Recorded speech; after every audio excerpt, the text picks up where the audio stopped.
Arc Raiders, the game that asked, what if looting scrap in a post-apocalyptic wasteland was both breathtaking and soul-destroying?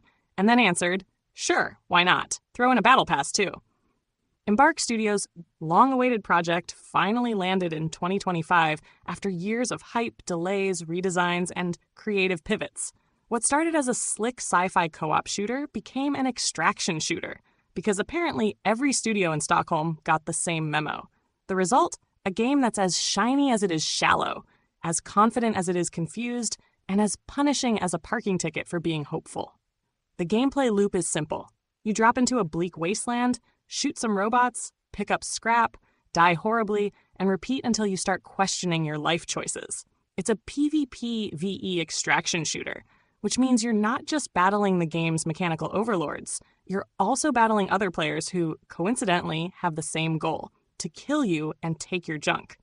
You can play solo, but the game would prefer you bring friends, mostly so you can all die together in style. Team up, coordinate, strategize, and then watch the entire squad get wiped out by a guy hiding in a bush named XXX420 RoboSniper XX.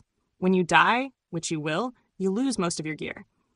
It's a thrilling system that ensures every loss feels personal, every run feels tense, and every mistake feels like uninstalling might be the healthiest option. Quests? Oh yes, they exist. Fetch this, repair that, collect shiny bits of broken technology. It's the future. But everyone still needs a glorified errand boy. You'd think humanity's last survivors would have better things to do than send you out for 12 bolts and a used CPU fan, but no, that's apparently civilization's final hope.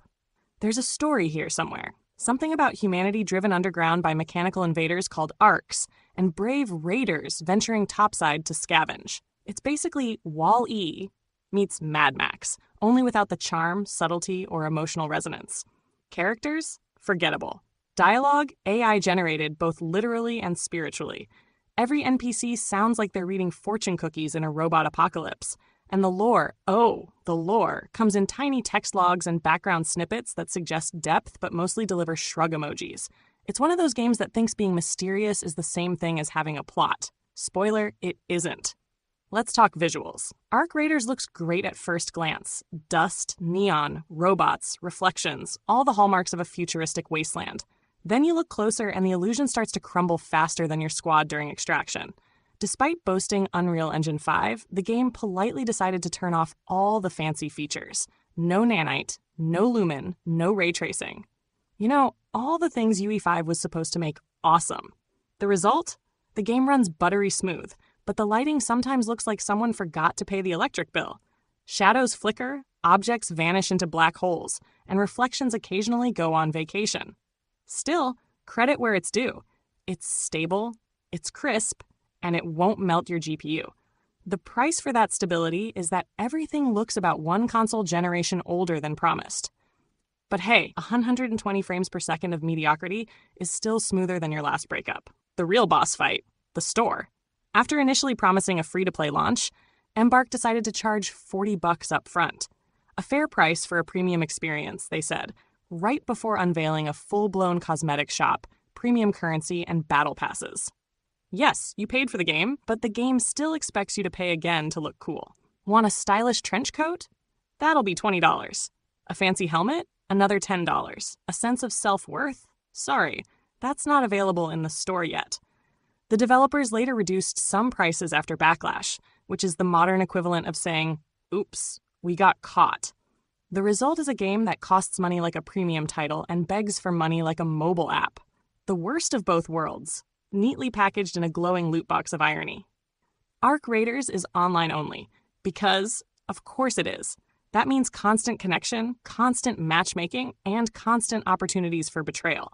Crossplay between PC, Xbox, and PlayStation works surprisingly well, at least until your connection drops during extraction, and the game politely informs you that your hard-earned loot has vanished into the digital void.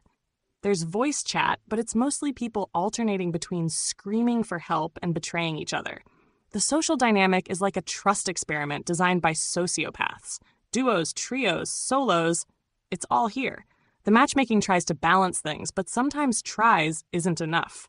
One moment you're hunting AI robots, the next you're hunted by a 3-player squad that thinks teamwork means kill the solo guy and high five afterward. The game performs beautifully. Smooth frame rates, crisp textures, no real issues, as long as you're okay with it looking like Unreal Engine 4.5 instead of 5.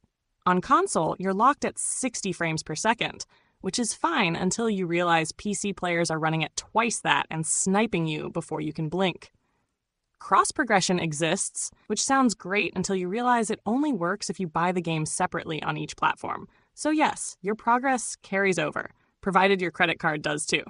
Arc Raiders is a weird beast. It's gorgeous but empty, fun but frustrating, ambitious but constantly tripping over its own ambitions. The shooting feels tight, the atmosphere is solid, and the idea of mixing PvE with PvP has real potential. But the repetitive grind, ruthless loss system, and shameless monetization keep it from greatness. It's a game that punishes you for dying, for trusting, for exploring, and occasionally for playing. The best moments are tense and thrilling, but they're surrounded by hours of running, farming, and losing it all to some dude camping the evac elevator. So yes, Arc Raiders is technically impressive, conceptually bold, and spiritually exhausting. It's the kind of game that makes you think, wow, this could be amazing, right before it drops you back to base with nothing but regret and a bill for another outfit. Final score: 3 fifths. A stunning, self-serious loot cycle simulator that charges you for the privilege of suffering beautifully.